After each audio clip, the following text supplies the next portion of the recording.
Guilty verdict for the Netherlands' most divisive politician. The court sees in the prevailing circumstances to decide that Mr. Wilders, as a politician, made himself guilty of insulting a group and inciting discrimination.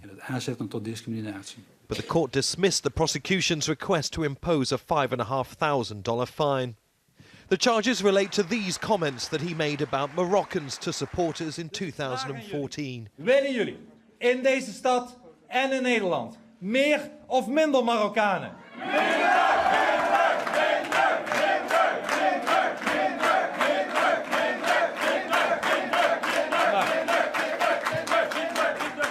Dan gaan we dat regelen. The speech prompted more than 6,000 complaints, and prosecutors felt they needed to act.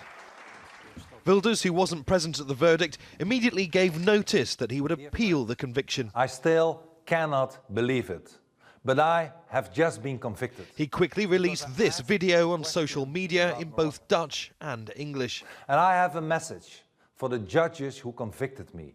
You have restricted the freedom of speech of millions of Dutch and hence convicted everyone.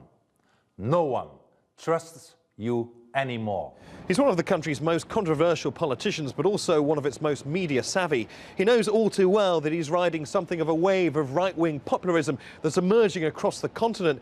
He says that he's a supporter of Marine Le Pen and the Front National in France, and also an admirer of Donald Trump. And very much like the US president-elect, he's able to speak to a disenfranchised section of the society here. He's able to beat the popularist drum. But does he have enough support to become leader in next year's general election? According to opinion polls, his right-wing Freedom Party is running neck and neck with the current Prime Minister Mark Rutte's People's Party. But no single party has run the country since the Second World War. Wilders would need to form a coalition, and so far no other political party will work with him. This conviction's unlikely to damage his popularity ratings. Wilders sees himself as a champion of ordinary people, the victim of a liberal political establishment, and with this conviction, a political martyr to the far-right cause. Neave, Al Jazeera, Schiphol.